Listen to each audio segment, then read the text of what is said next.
अस्सलाम वालेकुम क्लास।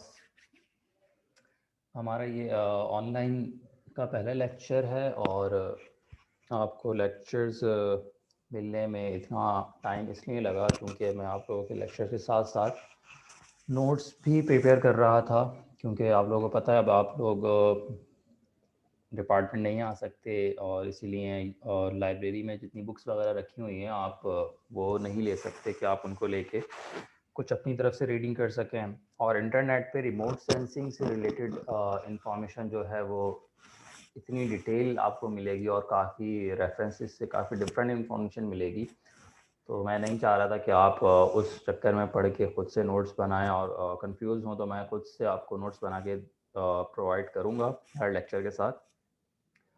तो अब आप लोगों को रिकॉर्डेड लेक्चर भी मिलेगा, आप लोगों ने वो पूरा लेक्चर सुनना है और रिकॉर्डेड लेक्चर सुनने के बाद आप लोगों को स्लाइड्स भी मिल जाएंगी लेक्चर की, जिसके अंदर जर्नल बातें होंगी लेक्चर से रिलेटेड और उन टॉपिक्स की जो डिटेल होगी वो आप लोगों को मिलेगी नोट्स के अंदर, जो आप लोगों को लेक्चर के साथ ही दे दिए जाएंगे। तो आप लोगों ने लेक्चर कंप्लीट सुनना है, स्लाइड्स भी पढ़नी है और साथ में नोट्स भी कंप्लीट पढ़ने हैं।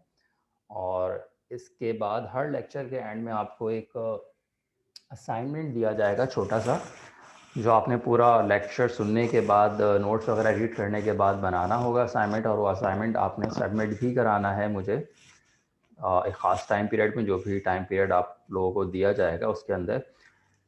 तो जो स्टूडेंट्स असाइनमेंट सबमिट करा देंगे टाइम में, उनकी क्लास की प्रेजेंट लगा करेगी, और जो असाइनमेंट सबमिट नहीं कराएंगे उनकी एब्सेंट लगी, क्योंकि मुझे ये श्योर करना होगा कि आप लोग लेक्चर सुन रहे हैं और सुनने के बाद उसको समझ के कुछ काम कर रहे हैं।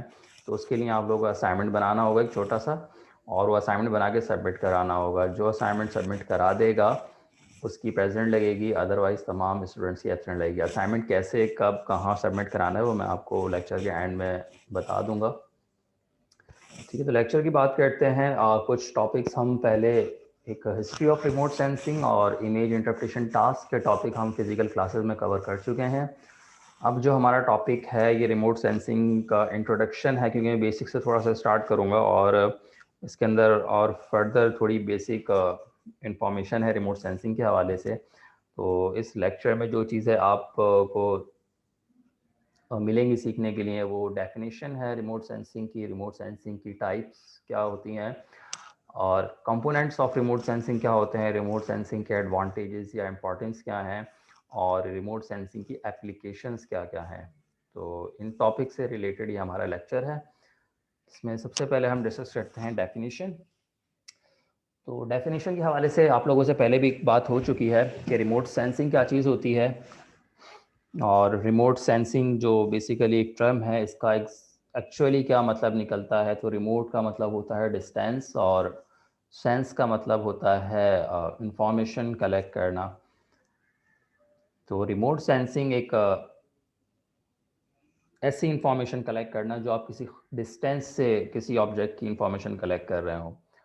और नॉर्मल रूटीन लाइफ में आप देख सकते हैं कि हमारी जो भी इंफॉर्मेशन वगैरह जो हमारी जो भी इंफॉर्मेशन वगैरह आप देख रहे होते हैं, चाहे वो आप आँख से कुछ देख रहे हैं, कुछ सूंघ रहे हैं, कुछ सुन रहे हैं, ये सब रिमोट सेंसिंग में ही आता है।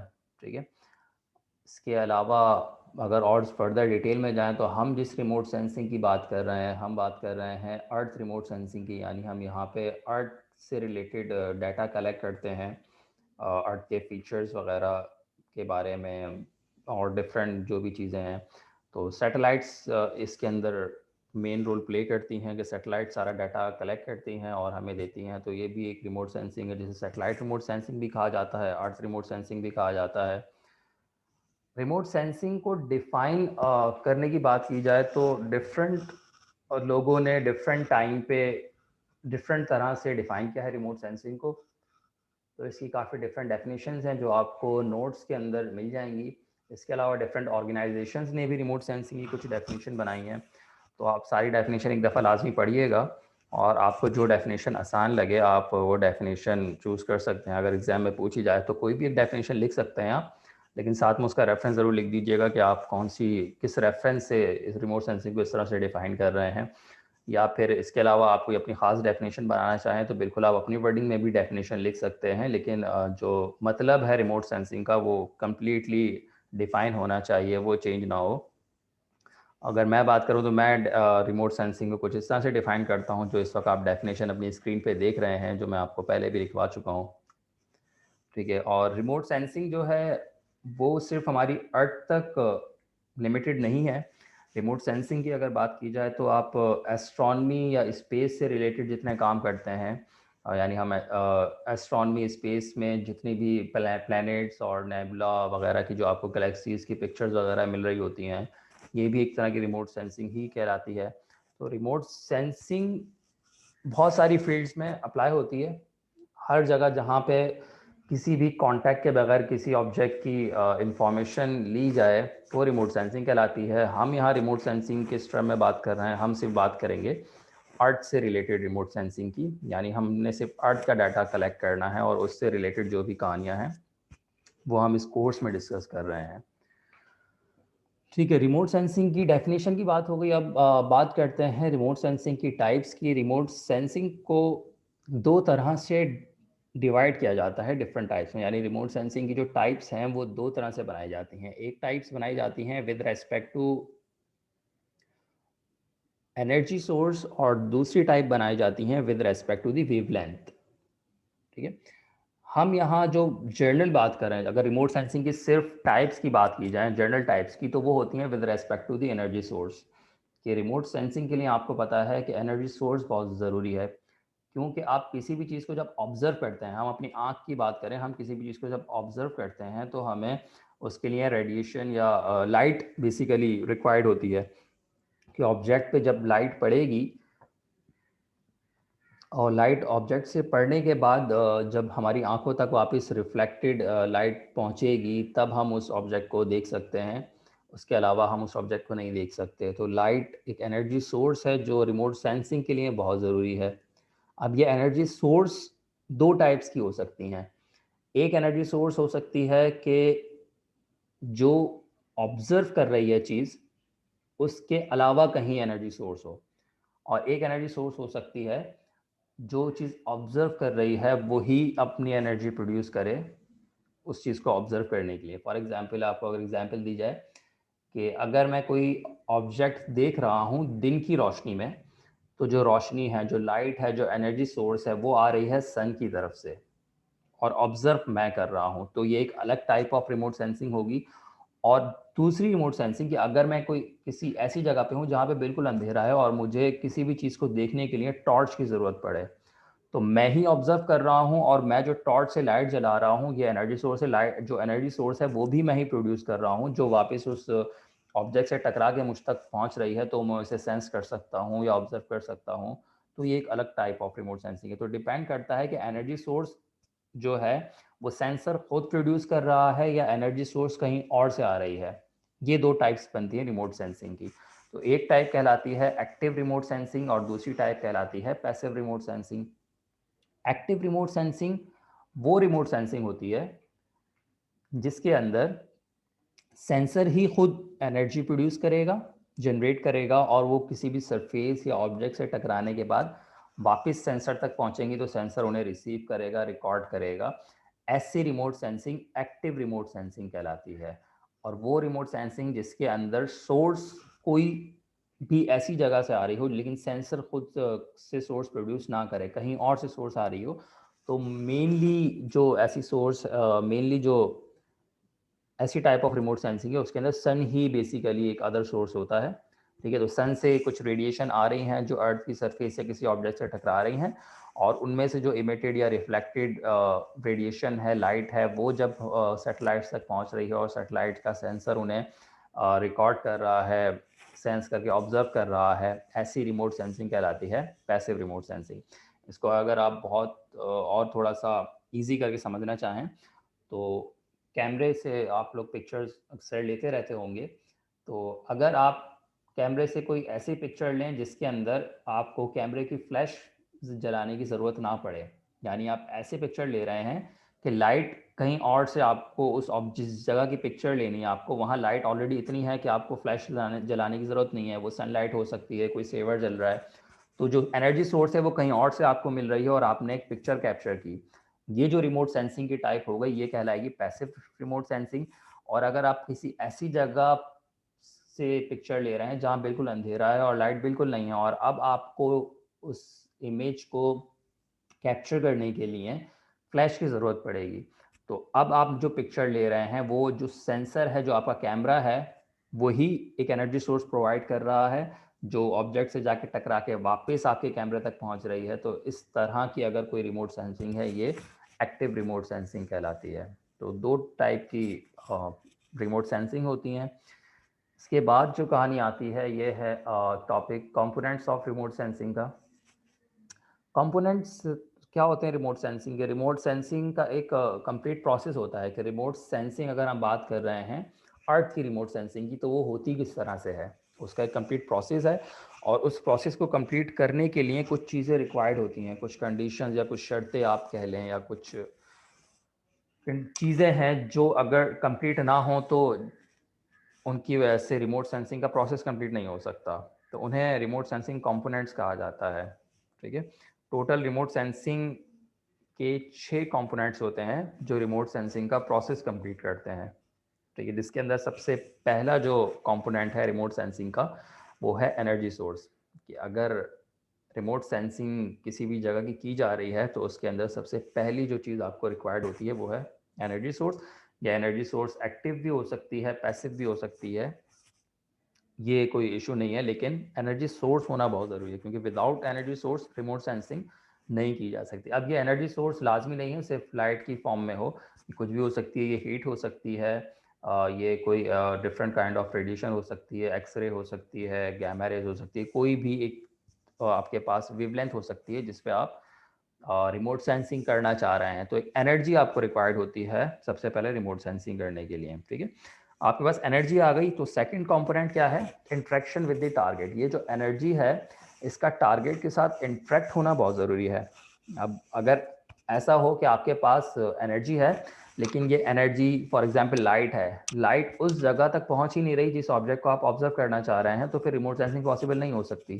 तो इसलिए अगर आपके पास एनर्जी है तो उसका टारगेट से इंटरेक्ट होना बहुत ज़्यादा ज़रूरी है। तो ये दूसरा कंपोनेंट आ गया। थर्ड कंपोनेंट है रिमोट सेंसिंग का sensor and platform. Sensor and platform क्या काम करते हैं? जो किसी भी एनर्जी को सेंस करके रिसीव करते हैं, उन्हें रिकॉर्ड करते हैं, रिकॉर्ड करने के बाद उन्हें ट्रांसमिट करते हैं आगे फर्दर। यानी जो आपकी सैटेलाइट्स हो गई कि आपके पास एनर्जी सोर्स भी है, वो किसी एरिया से किसी ऑब्जेक्ट से इंटरेक्ट भी कर रही है, इंटरेक्ट करने के बाद जब जो इमिटेड या रिफ्लेक्टेड रेडिएशन है वो वापस किसी सैटेलाइट तक पहुंच रही हैं। अब वो सैटेलाइट तक जब पहुंच रही हैं तो सैटेलाइट उनको मेजर करेगी, सेंस करेगी, उसके बाद रिकॉर्ड करेगी और रिकॉर्ड करने के बाद ट्रांसमिट करेगी। ठीक है, तो ये तीसरा कंपोनेंट है जो कि रिमोट सेंसिंग के लिए बहुत ज़रूरी है कि आपके पास सेंसर प्लेटफॉर्म या कोई सैटेलाइट होनी चाहिए जो उस रेडिएशन को कलेक्ट करके रिकॉर्ड करके आगे ट्रांसमिट कर सके। अब चौथा कंपोनेंट क्या है कि जो रिमोट सेंसिंग की रेडिएशन है ये ट्रांसमिट कहाँ की जाएंगी, तो इसके लिए आता है चौथा कंपोनेंट जो है रिसीविंग स्टेशन। एक रिसीविंग स्टेशन होना ज़रूरी है कि जो आपकी ट्रांसमिटेड एनर्जी है, जो सैटेलाइट आपको सिग्नल के थ्रू कोई भी डाटा भेज रही है, वो कलेक्ट कर सके रिसीविंग स्टेशन। तो चौथा जो कंपोनेंट है वो रिसीविंग स्टेशन है। अब रिसीविंग स्टेशन जो डाटा कलेक्ट करता है ये बिल्कुल ही रॉ डाटा होता है, यानी एक इस तरह का डाटा है जो कोई भी आपके पास एक आम बंदा नहीं समझ सकता, जिसे रीड नहीं कर सकता, या इसका फॉर्मेट कोई एक ख़ास तरह का है जो डिफरेंट सॉफ्टवेयर पे या डिफरेंट एप्लीकेशन में यूज़ नहीं हो सकता। तो यहाँ पे अब आपको एक टीम की ज़रूरत पड़ती है जो कि एनालिस्ट होते हैं या इंटरप्रेटर्स होते हैं, जो क्या काम करेंगे, इस डाटा को फर्दर मॉडिफाई करेंगे, यानी इस डाटा को इंटरप्रेट करेंगे, इंटरप्रेट करने से इसको थोड़ी सी अच्छी फॉर्म में लेके आएंगे जिससे हर बंदा इस डाटा को कम से कम समझ सके जो डिफरेंट फील्ड का बंदा है। और इसके अलावा इसकी डिजिटल प्रोसेसिंग की जाती है। डिजिटल प्रोसेसिंग क्या है कि ये किसी एक ख़ास फॉर्मेट में रिसीविंग स्टेशन इसको रिसीव करेगा और उसके बाद इसको डिफरेंट फॉर्मेट में चेंज किया जाता है। कुछ मोस्ट इम्पॉर्टेंट जो कॉमन बहुत एक्सटेंशंस हैं रिमोट सेंसिंग डाटा की, वो यहाँ पे गिवन है आपको, GeoTIFF, net HDF and net CDF। तो ये आ गया आपके पास पांचवा कंपोनेंट रिमोट सेंसिंग प्रोसेस का। इसके बाद छठा कंपोनेंट क्या है? End user. क्योंकि अगर आप कोई एक चीज़ बना रहे हैं या प्रोड्यूस कर रहे हैं और उस चीज़ को कोई ख़रीदने वाला नहीं है या यूज़ करने वाला नहीं है, तो उसको बनाने का कोई फ़ायदा नहीं है। तो इसी तरह रिमोट सेंसिंग डाटा है आपके पास, आपने रिमोट सेंसिंग कर ली, उसका डाटा आपने ले लिया, उस डाटा को आपने बहुत अच्छी शक्ल दे दी कि हर कोई यूज़ कर सकता है, लेकिन जब एंड यूज़र ही ना हो तो रिमोट सेंसिंग कंप्लीट नहीं हो रही। इसलिए छठा कंपोनेंट आता है एंड यूज़र, कि आपके पास यूज़र्स होना बहुत ज़रूरी है कि आप जो डाटा कलेक्ट कर रहे हैं वो किसी के काम आए, यानी उसको उस पर काम किया जा सके। अगर वो डाटा कोई ऐसा है जिस पे काम ही नहीं किया जा सकता, तो रिमोट सेंसिंग की जो एक यानी रिमोट सेंसिंग किसी का कोई काम नहीं है, फिर रिमोट सेंसिंग क्यों की जा रही है, ये बात समझ से बाहर हो जाएगी फिर। तो इसलिए एंड यूज़र होना बहुत ज़रूरी है। अब ये एंड यूज़र्स क्या क्या हो सकते हैं? तो बहुत ही वास्ट फील्ड है रिमोट सेंसिंग डाटा को यूज़ करने के लिए। बहुत सारी फील्ड में रिमोट सेंसिंग डाटा यूज़ किया जा सकता है, जिसके अंदर कुछ यहाँ पे एग्जांपल्स दी हुई हैं कि कोई अर्बन प्लानर है, कोई सिटी बन रहा है, उसका कोई इंफ्रास्ट्रक्चर डिज़ाइन करना है, तो उसके लिए रिमोट सेंसिंग डाटा यूज़ किया जा सकता है। कोई पॉलिसी मेकर है, कोई इंजीनियर है, कोई इन्वायरमेंटलिस्ट है, कोई ग्लेशियोलॉजिस्ट है। तो ये सब कुछ एग्जांपल्स हैं डाटा यूज़र्स की। तो इस तरह से रिमोट सेंसिंग का एक प्रोसेस कंप्लीट होता है। तो रिमोट सेंसिंग प्रोसेस क्या है कि आपके पास एनर्जी सोर्स है, एनर्जी सोर्स इंटरेक्ट करेगी किसी भी ऑब्जेक्ट या सरफेस से, और उससे जो रिफ्लेक्टेड या इमिटेड एनर्जी होगी उसे कोई सैटेलाइट या सेंसर सेंस करके रिकॉर्ड करेगा, और रिकॉर्ड करने के बाद उसे आगे ट्रांसमिट करेगा। ट्रांसमिट कहाँ करेगा? तो ट्रांसमिट करेगा वो ग्राउंड स्टेशन पे, जब रिसीविंग स्टेशन पे, जो कि ग्राउंड पे होते हैं। जब रिसीविंग स्टेशन पे भेज देगा तो वो एक बिल्कुल रॉ डाटा होगा, उसको फर्दर मॉडिफाई करेगी एनालिस्ट और इंटरप्रेटर्स की टीम, और उनके डिफरेंट फॉर्मेट्स वगैरह चेंज करेगी कि उसे हर फील्ड का बंदा यूज़ कर सके, और उसके बाद आपको एंड यूज़र्स चाहिए होंगे। तो ये है आपके पास कंप्लीट प्रोसेस रिमोट सेंसिंग का। और इस प्रोसेस को जो चीज़ें कंपोनेंट करती हैं, वो कंप्लीट करती हैं, वो कंपोनेंट्स कहलाते हैं। तो टोटल 6 कंपोनेंट्स हैं रिमोट सेंसिंग के। एनर्जी सोर्स का इंटरेक्ट करना किसी भी टारगेट से या आपके इंटरेस्टेड एरिया से। उसके बाद सैटेलाइट जो कि सेंस कर सके रिफ्लेक्टेड या इमिटेड एनर्जी। उसके बाद रिसीविंग स्टेशन, फिर एनालिस्ट और इंटरप्रेटर्स, और उसके बाद एंड यूजर्स। तो इसके बाद एक कहानी आती है आइडियल रिमोट सेंसिंग। अक्सर एक टर्म यूज़ की जाती है आइडियल रिमोट सेंसिंग। जहाँ पे आइडियल की बात आ जाए तो वहाँ पे कहानी कुछ बहुत यूनिक हो जाती है।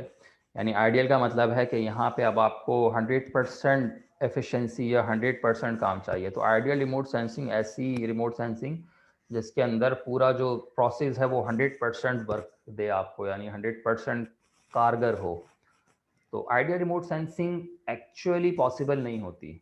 ठीक है, आइडियल रिमोट सेंसिंग इम्पॉसिबल है। लेकिन होती क्या है आइडिया, अगर फॉर एग्जांपल काम किया जाए आइडियल रिमोट सेंसिंग पे, तो उसकी क्या रिक्वायरमेंट होगी, उसके लिए क्या कंपोनेंट्स बनेंगे? तो उसके भी 6 ही कंपोनेंट्स हैं। तो आइडियल रिमोट सेंसिंग की जो रिक्वायरमेंट्स है, आइडियल रिमोट सेंसिंग क्या होती है, ये यहाँ पे बताया गया है। तो सबसे पहला कंपोनेंट है आइडियल रिमोट सेंसिंग के लिए एक यूनिफॉर्म एनर्जी सोर्स।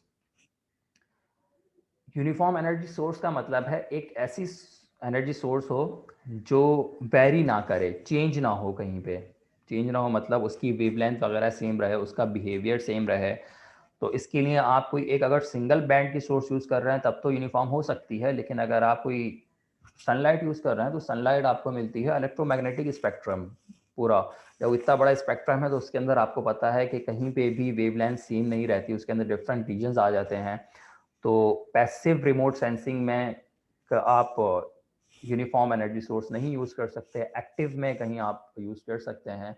तो पहली रिक्वायरमेंट है यूनिफॉर्म एनर्जी सोर्स जो आधा काम आपका ऑलरेडी ख़त्म कर देती है। यानी यहाँ पे पैसिव रिमोट सेंसिंग की कहानी ख़त्म हो जाती है, सिर्फ एक्टिव रिमोट सेंसिंग बचती है।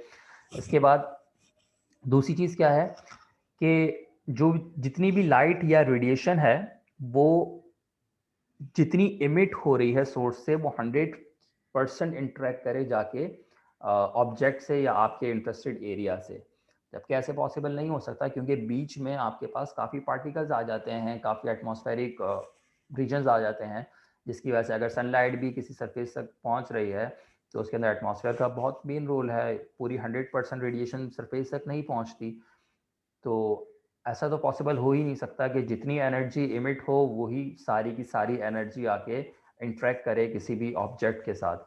तो यहाँ पे जो कंडीशन है, ये कंडीशन इम्पॉसिबल है, ठीक है, क्योंकि जो एटमॉस्फेरिक पार्टिकल्स हैं वो एक बहुत ही ज़्यादा इंपॉर्टेंट रोल प्ले करते हैं किसी भी चीज़ को देखने में। अगर आप ज़मीन से आसमान की तरफ या स्पेस में कुछ चीज़ ऑब्जर्व कर रहे हैं तब भी एटमॉस्फेरिक पार्टिकल काफ़ी डिस्टर्बेंस क्रिएट करते हैं, और अगर आप स्पेस से ज़मीन में कोई की तरफ कोई चीज़ देखें तब भी सेम ही कहानी होगी कि एटमॉस्फेरिक पार्टिकल काफ़ी डिस्टर्बेंस क्रिएट करते हैं। और कभी ओवरकास्ट कंडीशन हो, आपने कुछ इमेजेस वगैरह देखी हैं सेटेलाइट डाटा से ली गई, तो उसके अंदर अक्सर जो क्लाउड्स हैं वो आके इमेज को ख़राब कर देते हैं, कोई बहुत ज़्यादा थिक क्लाउड्स वगैरह हों। तो यहाँ पे सेकंड कंडीशन है कि जो इंट्रैक्शन होगा एनर्जी का टारगेट किसी भी ऑब्जेक्ट या टारगेट के साथ वो 100% होना चाहिए, उसमें एटमॉस्फेयर से कोई इंटरफेरेंस ना हो। तो ऐसा पॉसिबल नहीं होता, लेकिन ये रिक्वायरमेंट है एक आइडियल रिमोट सेंसिंग के लिए। इसके बाद थर्ड क्या चीज़ है कि जो जितनी भी एनर्जी आके टकरा रही है किसी भी ऑब्जेक्ट से, तो उस टकराने के बाद उसकी जो रिफ्लेक्शन है या इमिशन है वो एक ख़ास यूनिक वे में होनी चाहिए। अब इंटरेक्ट इमिशन और रिफ्लेक्शन की भी डिफरेंट टाइप्स होती हैं कि जो आपके पास एनर्जी आके टकरा रही है वो कितने एंगल से रिफ्लेक्ट हो रही है, ये बहुत ज़्यादा मैटर करता है। सही, डिफरेंट एंगल से रिफ्लेक्ट होने में आपको different kind of data observe करने को मिलेगा। तो यहाँ पे एक यूनिक वे चाहिए, यानी बेस्ट कंडीशन चाहिए आपको कि उसकी रिफ्लेक्शन इतनी अच्छी हो कि आपको बेस्ट व्यू मिले। तो ये भी हर बार पॉसिबल नहीं होता। फिर जो आपके पास सेंसर है वो सुपर सेंसर हो। सुपर सेंसर का क्या मतलब है? सुपर सेंसर ऐसा सेंसर जो विद इन नो टाइम सारा का सारा जितनी इमिटेड एनर्जी है वो सारी की सारी रिसीव करे, और रिसीव करने के फ़ौरन साथ ही वो रिकॉर्ड करे, और रिकॉर्ड करने के फ़ौरन साथ ही यानी मिनिमम टाइम में वो रिसीविंग स्टेशन तक पहुंचा दे। तो ऐसा भी पॉसिबल नहीं है क्योंकि जो सेंसर है या सैटेलाइट है उसको भी डाटा कलेक्ट करने में कुछ टाइम लगेगा, और ऑब्वियस सी बात है जो इमिटेड एनर्जी है वो भी 100% तो रिकॉर्ड नहीं कर रहा, वो भी एटमॉस्फेयर की वजह से या उसके दरमियान जो पार्टिकल्स आ रहे हैं वो कुछ ना कुछ रेडिएशन या एनर्जी वहाँ पे भी लूज़ करता है। तो अगर 100% इमिट हो रही है तो वो कुछ 80% 70% रिकॉर्ड कर रहा होता होगा। तो यहाँ पे आपके पास जो सेंसर हैं वो सुपर सेंसर नहीं होते, लेकिन आइडियल रिमोट सेंसिंग की रिक्वायरमेंट है कि सुपर सेंसर होना चाहिए। फिर उसके बाद जब रिसीविंग स्टेशन तक डाटा पहुंच जाएगा तो यहाँ पर जो आपके पास टीम है वो रियल टाइम में प्रोसेस करके डाटा को एंड यूज़र तक पहुंचाए। रियल टाइम का मतलब है कि जैसे ही आपके पास ग्राउंड स्टेशन पे डाटा पहुंच रहा है तो उस डाटा को इंटरप्रेटर्स और एनालिस्ट जो हैं वो बिल्कुल कम से कम टाइम में यानी फ़ौरन से उस डाटा को मॉडिफाई करके इजीली यूज़र्स तक पहुंचा दें। तो ऐसा पॉसिबल नहीं हो सकता क्योंकि जब रॉ डाटा आपके पास आएगा तो उसको रिसीव करना, फिर उसको इंटरप्रेट करने में काफ़ी टाइम लगेगा, उसके डिजिटल फॉर्मेटिंग करना काफ़ी टाइम लगता है। तो यहाँ पे भी कहानी कुछ इम्पॉसिबल है कि रियल टाइम में काम यानी बहुत शॉर्ट टाइम पीरियड में ये काम नहीं हो सकता। और उसके बाद जो यूज़र्स हैं वो आपके पास जो डाटा आ रहा है वो इस तरह का डाटा हो कि एक ही डाटा को मल्टीपल यूज़र्स करें, यानी बहुत सारे यूज़र हों। तो ये भी एक कोई ख़ास यूनिक कंडीशन है। तो अगर ये 6 की 6 जो कंपोनेंट्स हैं, 6 की 6 जो कंडीशंस हैं, ये कम पूरी हों तो आइडियल रिमोट सेंसिंग हो सकती है, अदरवाइज़ आइडियल रिमोट सेंसिंग नहीं हो सकती। यानी आपकी जो रिमोट सेंसिंग है वो 100% वर्केबल नहीं हो सकती, उसके अंदर कुछ ना कुछ एरर्स आते हैं। तो ये कुछ कहानी है आइडियल रिमोट सेंसिंग की, जो कि एक्चुअली इम्पॉसिबल है तकरीबन।